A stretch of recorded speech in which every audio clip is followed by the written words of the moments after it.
আসসালামু আলাইকুম বন্ধুরা, সাবিনার স্পেশাল রান্নাঘরে আপনাদের স্বাগত। দেখুন, আমি আজকে মাংস রান্না করব। মাংসের জন্য আমি কী কিনে নিয়েছি: ধুয়ে রাখা কাটা মাংস, ওর সঙ্গে আলুটা আমি লাল করে ভেজে নিয়েছি, আদা রসুন কুচি, পেঁয়াজ কুচি, তার সাথে দুটো তেজপাতা, এখানে নিয়েছি একটু ডালচিনি, এলাচ ফাটিয়ে নিয়েছি, লঙ্কার গুঁড়ো, হলুদ গুঁড়ো, ধনের গুঁড়ো, জিরের গুঁড়ো, লবণ, এগুলো আমি সব নিয়ে নিয়েছি। এখানে আমি প্রেসার কুকারে তেল নিয়ে নিয়েছি। তেলটা কিন্তু আমার গরম হয়ে গেছে। আমি এখানে পেঁয়াজটা আগে দিয়ে দেবো। পেঁয়াজটা আমি আগে দিয়ে দিচ্ছি। পেঁয়াজটা দিয়ে আমি এটাকে নাড়বো, একটু নেড়ে চেড়ে নেব।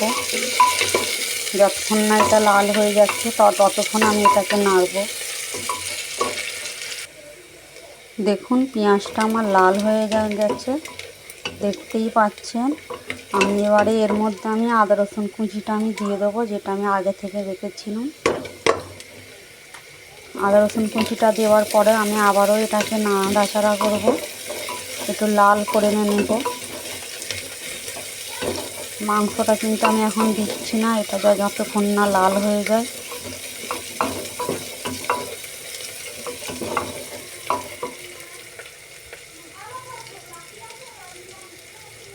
ফেটে রাখা এলাচ, ডালচিনিটা আমি এবার দিয়ে দেবো।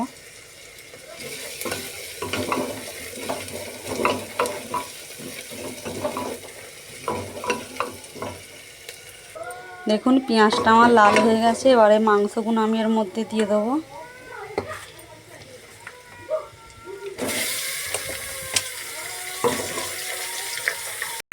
এবারে দুটো তেজপাতা রেখেছিলাম, এটা দিয়ে দেবো। মশলাগুলো আমি এর মধ্যে এবারে দিয়ে দেবো সবগুলি।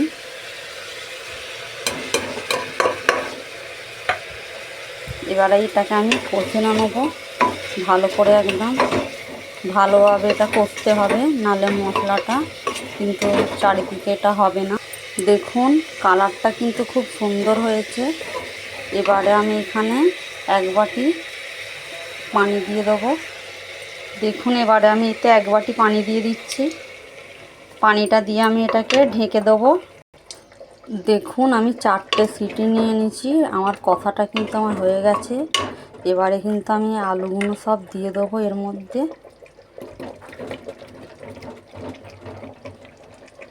সব আলু আমি দিয়ে দিচ্ছি, দিয়ে এবারে এটাকে আমি কষে নেবো। এখন আলু দিয়ে এটা আমি কষে নিয়েছি।